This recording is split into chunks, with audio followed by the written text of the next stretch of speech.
Clinton saying January 6 people are 9/11 terrorists. Schumer and others already said it was worse than 9/11. We got Congressman Tim Ryan saying, got to kill the MAGA movement, kill these people. Roger Stone joins us a little bit in the next hour to talk about the election, 55 days out, the massive purge, the hundreds of FBI raids the last few weeks, and this incredible intimidation that is taking place. So Roger Stone, former political prisoner, joins us here live today on this Wednesday edition. Roger, thank you so much. They are really trying to outlaw their political opposition. What do you make of this? Well, Alex, you know, as a 40-year observer of American politics, elections are always about the party in power. So in other words, this election should be about public safety, public health, most certainly the economy and opportunity, about the fact that this administration has brought us to the brink of World War III in Ukraine, that we're shipping $51 billion before you know it to Ukraine when we can't spend the money to seal our own southern border, as well as free speech. These are just the most important. So they're changing the subject onto domestic terrorism that doesn't exist by Republicans to make themselves look good as they implode the borders, destroy the currency, drag queen pedophile time, launch all these wars, cut off the power supply. My God, these people are monsters. This is a strategy of diversion. In other words, they don't want to talk about gas prices or food shortages or the epic inflation that is destroying the buying power of the American family. No, they want to talk about January 6th. They want to talk about the Mar-a-Lago raid on the president. They want to talk about Alex Jones and his trials. They want to talk about Trump's super PAC and their fundraising practices. They want to talk about the president's activities in Georgia and the Fulton County investigation. They want to talk about seizing cell phones from their political opponents. This is a strategy of diversion to divert the voters from the issues. I also think the Republicans, in all honesty, are doing their very best to snatch defeat from the jaws of victory. Let me give you the best. That's the key. The Republican, that's why you're coming on today. Thank you for coming on about this. You're an expert on this. The Republican leadership is laying down and not charging forward when they've got pure victory in their hands. I think there's two major mistakes here. First of all, based on the recent U.S. Supreme Court decision, the question of abortion has been shifted properly back to the states. There is no need for federal legislation as put forward by Lindsey Graham to try to federalize this issue. In fact, it's totally contrary to what the Supreme Court just said. Right now, it's up to the states to decide whether they want to regulate or even ban abortion. So again, I think Lindsey Graham, classic rhino, working with the Democrats to make abortion front and center in this election when there are, and I'm pro-life, but this has just been decided favorably. It's a political, and let's be honest, we're not against Lindsey Graham that he's gay. The fact is, he lives with a staffer. The fact is they're blackmailing him and controlling him with that information. That's why we raised that. And since you mentioned it, Tucker Carlson had a lady on last night, because I know two people in Austin, I'm not going to say names, who were not even in D.C., who've now been raided or visited by the FBI in the last week. They don't want me to say their names, but two people have contacted me that I know well who got visits. So they're using this as a dragnet to create fear. Here's Tucker Carlson last night interviewing Trump supporter Lisa Gallagher about being visited by the FBI. Here it is. Lisa Gallagher, as we told you a moment ago, is one of the many Trump supporters who woke up to an FBI raid earlier this month, and we are grateful that she's willing to join us to tell us about it. Lisa, thank you so much for coming on. So I just want to be clear that you have not committed a crime of any kind. I don't think you've ever been accused of a crime. You weren't even at the Capitol on January 6th. I don't think you're even in Washington. Tell us how you felt when Joe Biden's FBI showed up with guns at your home the morning after his speech. I was terrified, and I'll be honest with you, when my daughter woke me up telling me there were 3 armed FBI officers at my door, I thought she was joking, and I immediately tried to throw clothes on. I called my husband. I was crying. My knees were shaking, and even though I knew I'd done nothing wrong, after seeing Joe Biden's speech the night before, I thought, oh my God, this is political, and I was frightened.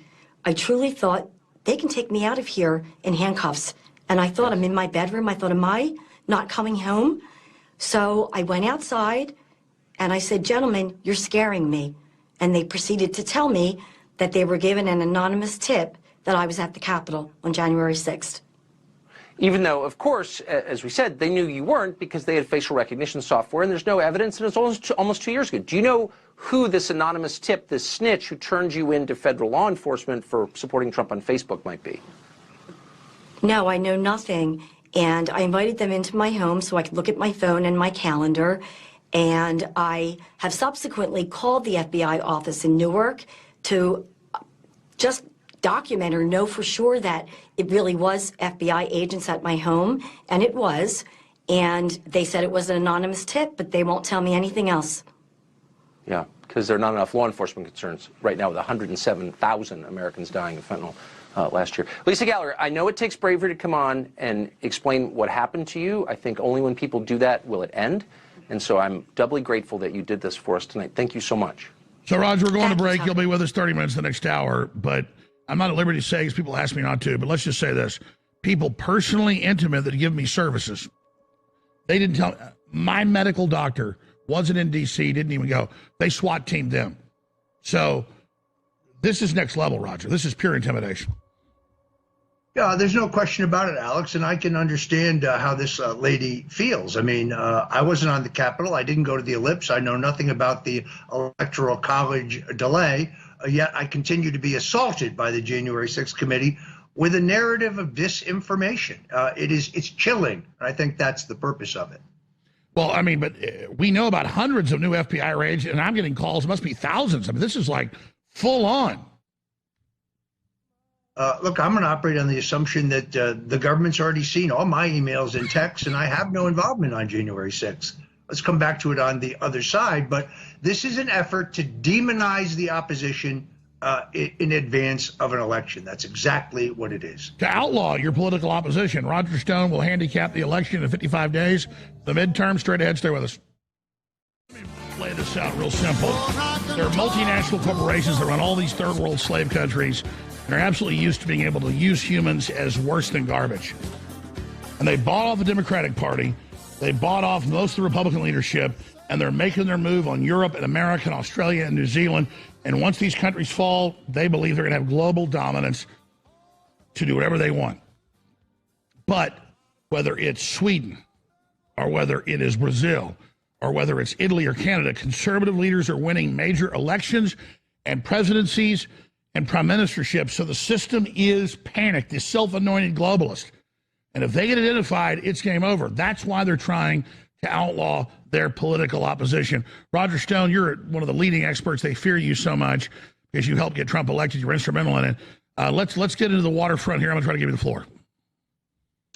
One of the things that's disturbing me right now, Alex, are the actions of Peter Thiel.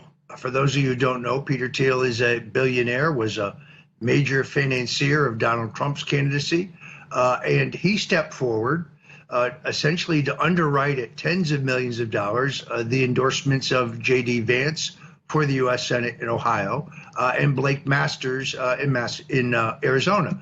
Both candidates, I might add, that I very strongly support. Both of them America First candidates. But having financed their nominations, Mr. Thiel is now declining to finance their general election efforts, and both of them are behind their opponents slightly and behind their opponents in fundraising. Mr. Thiel comes forward and says, well, the Republican Party has not defined enough of a positive image, a positive program for this election. Alex, all elections are about the incumbent party, about the job that is being done by congressional Democrats in combination with the Biden White House. And this is deeply disturbing. Now, Mr. Thiel has an interesting background. He is an IT genius. He invented the Palantir program, which he sold to the government. This is the program the government uses to monitor U.S. citizens. He calls himself a libertarian. I will take that at face value. But now, having gotten these candidates nominated in crucial U.S. Senate races, he needs to step up to the plate as opposed to walking out on the party. Please continue. Just give us your analysis. That's what I want of the 2022 midterms. Well, and then secondarily, you have Kevin McCarthy, who kind of following in the footsteps of Newt Gingrich has put forward a proposal that is kind of reminiscent of the Contract for America. The problem with this is that in order to have a policy statement broad enough for every Republican to support, all one needs to do is to look at the flip side of the Biden administration. In other words, I disagree with putting forward pale pastels. We need to have a bold policy, but it's easily defined as being the direct opposite of that which the Democrats are for. So, for example, Kevin McCarthy will not say today that if the House Republicans take control, that he would move articles of impeachment against Joe Biden. There's certainly more evidence to justify an impeachment charge against Joe Biden than there ever was against Donald Trump. 10% to the big guy, there it is right there. That's more than enough to spark an impeachment charge. Whether or not you have the votes in the Senate to pass that, which would be a 2/3 vote, by the way, is immaterial. This is about making a political statement and taking a stand in laying out for the voters what the stakes are in this election. The Republicans are just not aggressive enough, and they cannot let the narrative be hijacked. This cannot be about the Mar-a-Lago raid and President Donald Trump. It cannot be about the Alex Jones trials. It cannot be about the investigation into Trump's super PAC. It cannot be about Fulton County, Georgia. It cannot be about seizing the cell phones of these Trump supporters. It cannot be about January 6th. It must be about their stewardship of the country. Well, that's why I said Republicans, even though they have the votes, should do an impeachment like Democrats did to expose Biden and the New World Order and take control of the narrative, but they don't do that.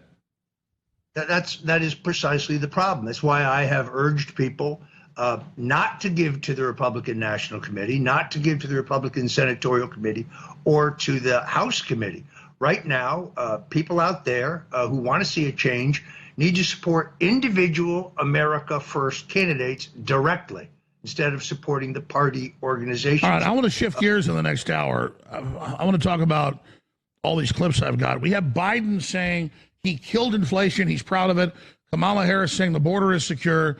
Where are they going with this gaslighting? But the few minutes we have left to break, 4 minutes left to break, Roger Stone, Trump. We know he told a lot of people, including you and MTG, in early July he was set to announce. And he said, well, I'm going to run, but I'm not going to announce when. Well, that's an announcement to run.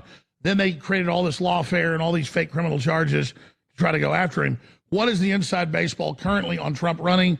And is the announcement imminent or what's unfolding? Alex, the only thing that's predictable about Donald J. Trump is that he's entirely unpredictable.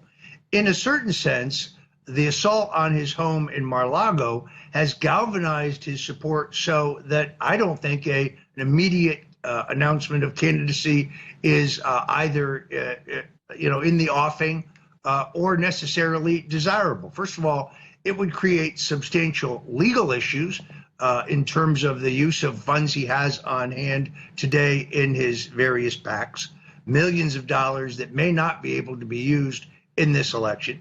Then secondarily, if the party falls short through no fault of his, well, then he, within the structure of the party, would be blamed for diverting attention and money from Republican candidates.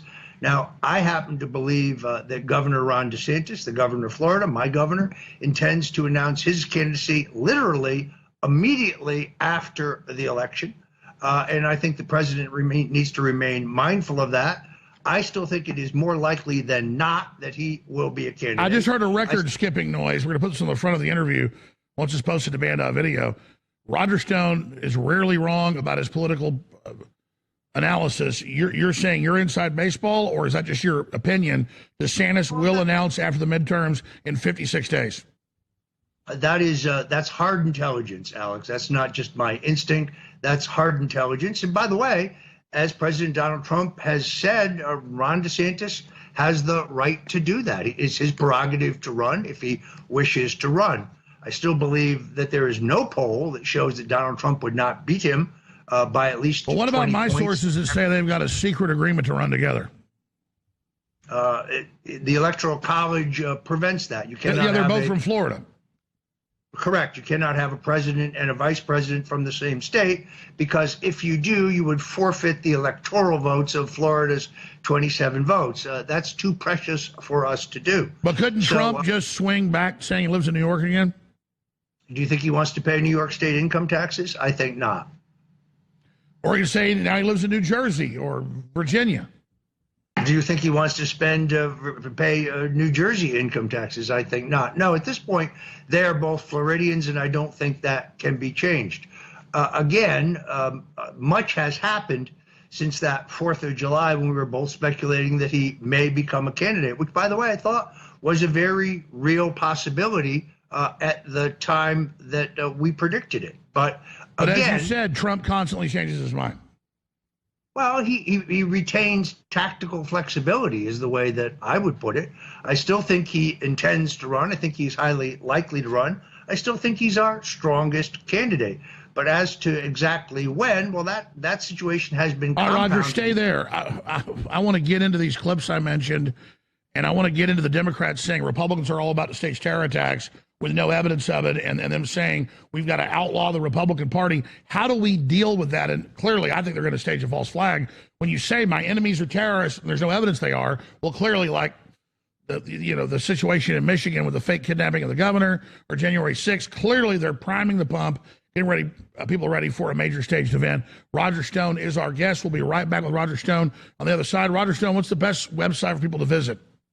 They can go to stonezone.com right now. And of course, if you want to help my wife and I in our epic struggle with the deep state, you can go to stonefamilyfund.com. We're still fighting 11 harassment lawsuits from the left. Absolutely. You can't expect us to fight the New World Order, folks, if you don't back us. And I'm not bitching, but back Roger Stone and back InfoWars. All right, hour number 3 with Roger Stone. Straight ahead. Stay with us. All right, Roger Stone's going to talk about the economy, the Russia war, and so much more in the next 30 minutes. But right now, I was talking to her in the break, he wants to get into this weaponization, declaring their political opposition to be terrorist, and how they're trying to have this process of diversion to change the subject from how they've wrecked society onto how their opposition are domestic terrorists. And of course, you were bringing up the Sandy Hook thing and what they're doing there. Yeah, Alex, I think this is really simple. This election should be about Joe Biden. This election should be about his stewardship of the country. It should be about gas prices. It should be about inflation. It should be about food shortages. Should be about this disastrous foreign policy. Should be about sealing the southern border. Should be about the drug epidemic in this country, the fentanyl epidemic. Instead, the Democrats seek to make this election about Donald Trump. So to the extent that the attacks on Steve Bannon, the attacks on you, the attacks regarding January 6th, the attacks in Fulton County, the seizing of cell phones of patriots like Mike Lindell, this is all a strategy of diversion. They seek to make this about the opposition as opposed to making about their stewardship of the country. We cannot, from a message point of view, allow that to happen. We are at an enormous disadvantage because for the first time in our history, we have the full and complete censorship and control of all mass communications. This is why InfoWars is so important, because InfoWars, like FrankSpeech.com, like Tucker Carlson, like a number of other specific outlets, is a beacon of truth in this morass. Otherwise, what you have is a Democrat media cabal that is intent on diverting the American people from the real issues in this election. And you have a non-combative Republican Party, including members like Lindsey Graham, who I think are distracting from our message with a federal abortion bill that is completely unnecessary at this point in the wake of the new Supreme Court decision. So, look, I'm a strategist. I've been a strategist for 40 years. I look at problems, political problems, strategically, and I seek to come up with an answer. This may seem quaint to some, but in all honesty, at this point, praying is a major part of my strategy. In other words, I'm waiting for divine intervention here. George Washington said that. I know it's true. Petition God. At this point, we're up against such evil, we must petition God. It's a vital part of our strategy because at this juncture, the attacks are so broad, their power is so awesome, their ignoring of traditional norms and rules. Political investigations just before an election, generally speaking, are out of bounds at the Department of Justice. It has always been thus, but that is not the case now. And therefore, yes, I am praying fervently for success in this fall's elections in order to change the trajectory of the country. When you look at the Democrats, all the polls show they're in complete trouble, but they've got push polls out that, they're not as behind as we thought. We're obviously going to see a big repeat in 55 days of what we saw 2 years ago. Look, there is polling and there is polling, and not all polls are equal. The methodology, the sample size, who commissioned the poll, these things are all. The way you ask the question. The way you ask the question, the order you ask the questions in, all of these can affect the outcome. Any way you slice it, the backdrop for the Democrats in this election is not favorable. Therefore, they can only win if they can divert public attention from their record. I mean, I don't know how much clearer this can be. They don't want to talk about gas prices. They don't want to talk about shipping $51 billion to Ukraine. They don't want to talk about the fentanyl epidemic in this country. They don't want to talk about rising crime and public safety, which is an issue now in every state in the country. That's right. So we can't let them divert us with how they're attacking. It's like me. Most people would cover a trial against him all day. No, we spend a little bit of time on it because the big issues are what important. We can't let him distract us. Roger Stone, stay there, back in 60 seconds. All right, so the gaslighting has reached insane levels. You've got Kamala Harris, who I'm convinced is on a bunch of Xanax. I mean, she's bombed out of her brain. We know Pelosi's drunk. Her husband's drunk. Kamala, you can tell, is on pills. And she's up there saying the border's completely secure. And then Biden's like, we beat inflation. That was yesterday. Last week he said, we beat Big Pharma. You mean you're totally controlled by Big Pharma. So let's play Biden on inflation and Kamala Harris back-to-back and get former top Trump advisor Roger Stone's take on it. Stood up. Okay, you're listening there to President Biden at the White House. He's celebrating the passage of the Inflation Reduction Act. He says that he's been fighting Big Pharma for decades. But there is this unfortunate split screen right now with the Dow taking a total beating, down more than 1,200 points. And so it feels like it's hard to be celebratory for some people in the crowd. Yeah. 2 million people cross this border for the first time ever. You're confident this border's secure? We have a secure border in that is a priority for any nation, including ours and our administration. But there are still a lot of problems that we are trying to fix, given the deterioration that happened over the last 4 years.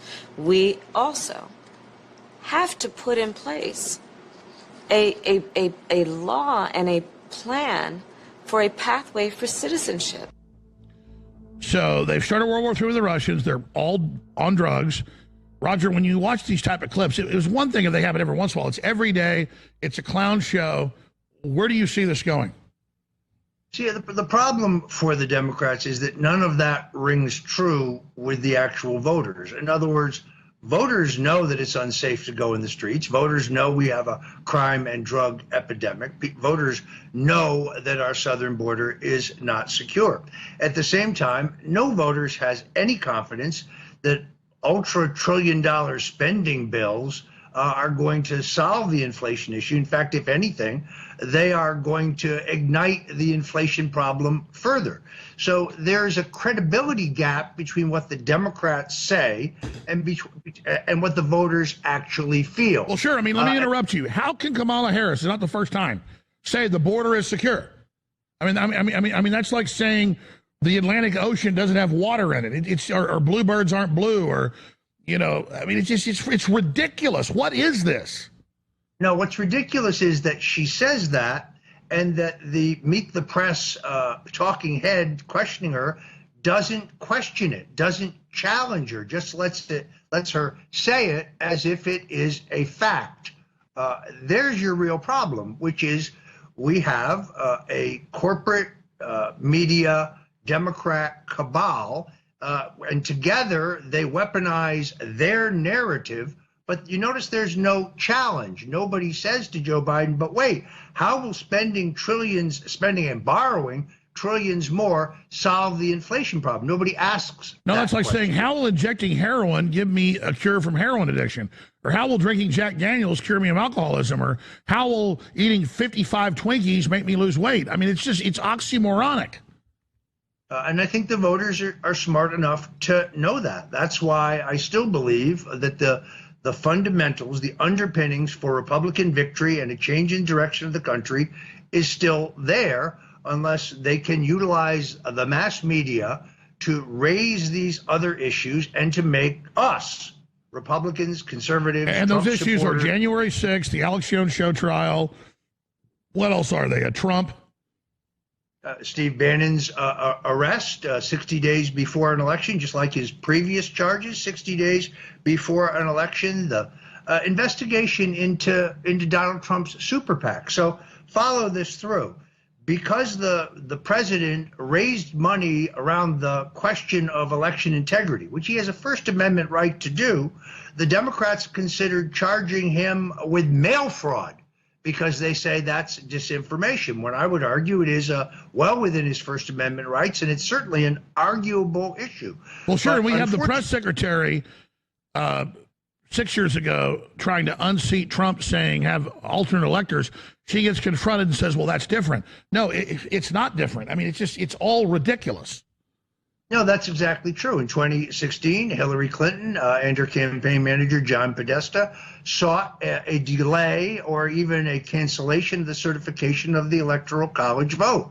They actually wanted to make a presentation to the Electoral College regarding non-existent Russian collusion. But they also have one other large problem here, Alex, and that is nobody on the Democratic side wants any attention to the results of Hunter Biden's laptop. Here's evidence of epic corruption and, in fact, treason, where the interests of foreign nations were put ahead of the interests of our nation. Well, I'm going to correct you. It's not epic. It's unprecedented corruption. I work for Chinese spies. I mean, he says that. The head of Chinese intelligence controls me. I haven't been told what to do in a month. My dad doesn't know what to do. We're under Chinese command. I mean, there's freaking audio. They admit it's his, that he's a Chinese agent under Chinese communist spy chief control. This is one of the reasons why Robert Davi's new movie, My Son Hunter, which Breitbart has made available, which I watched last night, absolutely stunning, Alex. I mean, it tells the story in a very, very compelling and historically accurate way. So, you know, this art imitates life in this particular case. This is an issue the Democrats do not want to talk about. We got one more segment with you. We got 4 minutes to break, but let me ask you a big picture.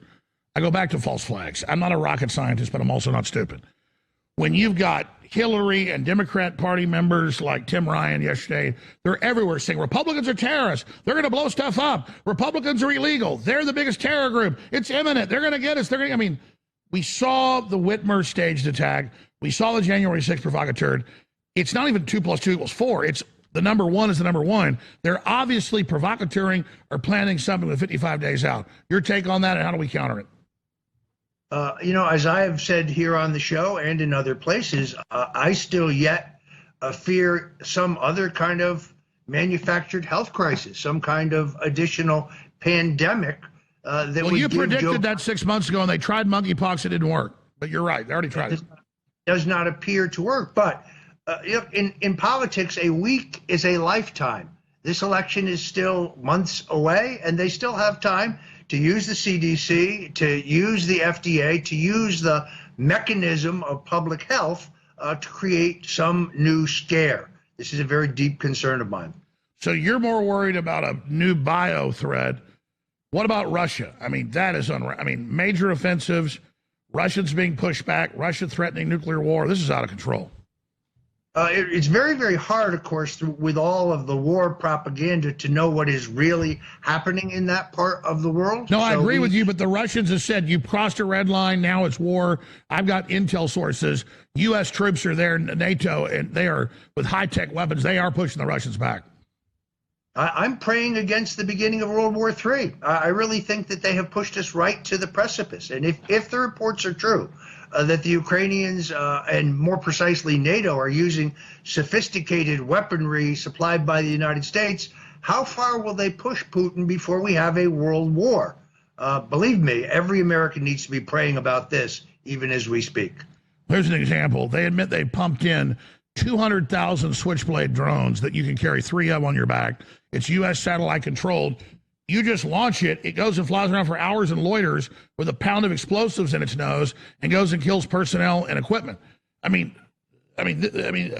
Russians are getting their ass handed to them, and they keep fighting. 20 dead generals. Word is something like 80,000 dead Russians, and now Russia says, okay, we're getting ready to use nukes. I mean, it's just getting the Russians for the first time are targeting civilians and blowing up power plants, Roger. So I'm not on either side. This is insane, but this is escalating very quickly. Again, this is what the election should be about. It should not be about, Mike I agree. Lindell's... It should be, let's stop world war, damn it. I mean, But the average liberal just loves war now, Roger. Everything is reversed. Everything is extraordinarily reversed. They are now gung-ho for war, and this administration is trying to sleepwalk us into one. It's extremely vexing, and again, prayer is the greatest antidote at this juncture. All right, I'm going to spring something on Roger, because I know he talks to Trump all the time. He doesn't brag about it. Trump listens to him, and he'll listen on this show as well. What is Roger Stone's advice to President Trump? Because we could get him on our side, it'd be great. We live in a time where the President of the United States had a major election stolen from him. Everybody knows that the dice are loaded. And is saying he has a weaponized deep state rogue government attacking him that stole the election. It's all true. Roger Stone, I know Trump's not perfect, but he was the real president. He stood up for America. He made mistakes, but the globalists hate him because he really was for America and really was being the president. What is your advice to Trump? And then in closing, your advice to the millions of people tuned in right now about what they can do to make sure the deep state doesn't fully collapse and take over this country. Well, first of all, I think the president needs really first-rate legal representation. He needs to take this assault on him legally serious. I mean, yes, it is unprecedented.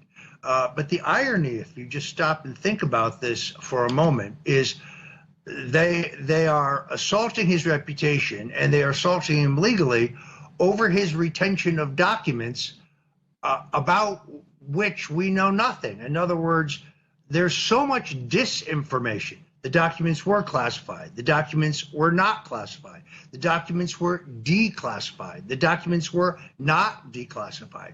Unlike the Russian collusion hoax, which, by the way, continues to collapse in the courts, where John Durham, I think, is going to reveal even more shortly about the origins of the Russian collusion hoax. In the original Sussman trial, despite the fact that Sussman, a low-level Clinton operative, was not convicted, it still laid bare on the public record the deep involvement of Hillary Clinton herself and all of her henchmen in the dirty tricks operation that laid the foundations for the Russian collusion hoax. Then yesterday we learned that the Russian Ivor Danchenko, who was in fact the source of the Steele dossier, was on the payroll of the FBI at the time he was doing the work. This is really extraordinary, but you will notice the mainstream media coverage of this today is virtually non-existent. And since you mentioned that, that was my next question. Durham, shocker. Danchenko was paid FBI informant while he made all that up, was paid to lie.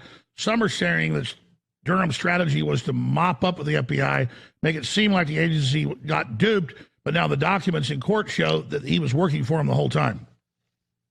Well, not only that, but yesterday it was revealed that Lisa Page, remember her, the FBI agent, she wrote talking points for FBI Director James Comey, so that when Comey went to the super secret intelligence committees for briefings, he completely misled them about the origins of the Steele dossier.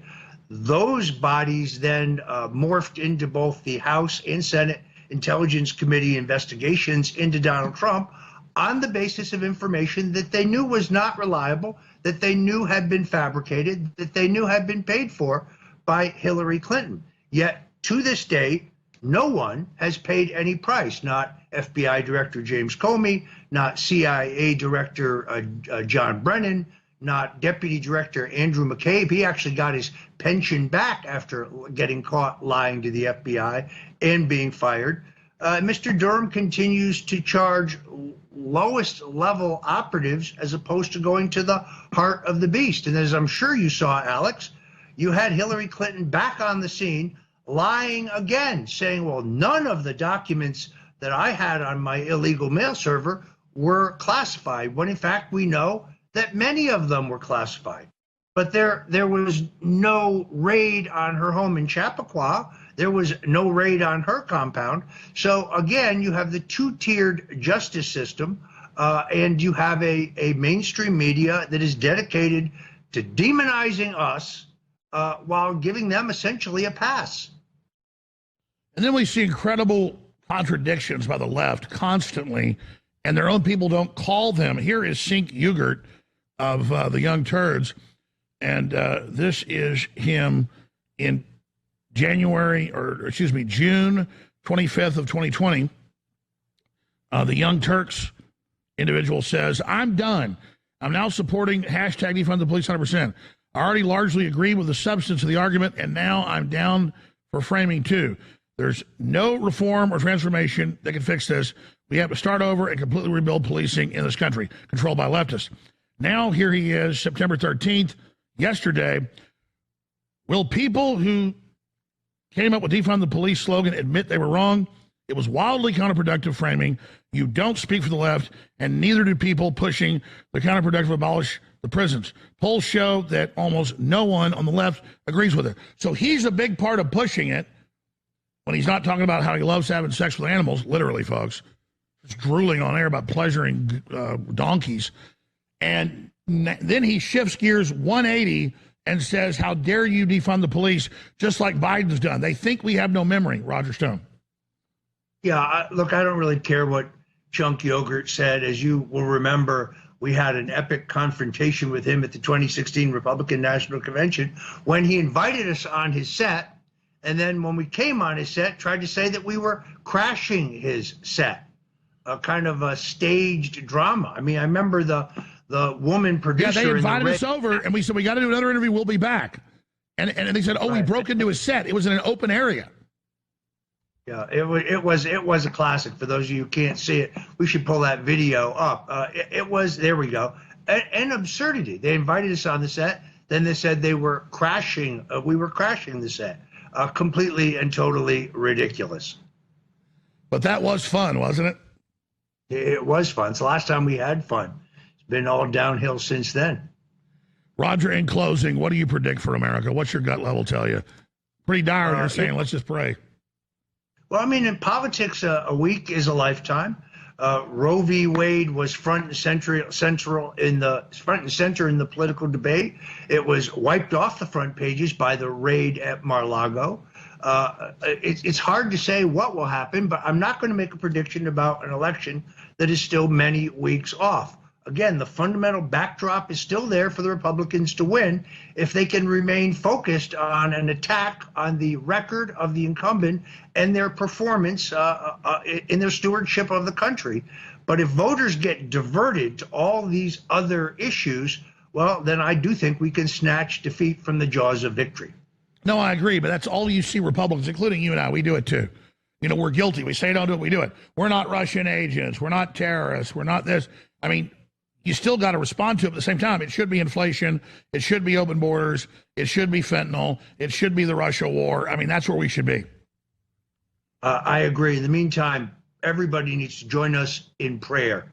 I just do not believe the Lord is going to let every great thing that He has created be destroyed. And I believe in the end, victory will therefore be ours. That's right. How do people get a Roger Stone did nothing wrong shirt?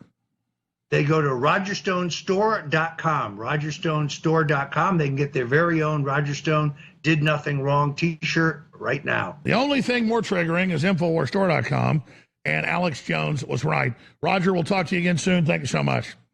Thanks, Alex. God bless you. All right, folks, I got a lot to cover in the next 30 minutes ahead of Pete Santilli taking over with the whole purge and what's going on. And so I'm not going to tell you what's coming up because there's a lot of it. I got to look at all these stats.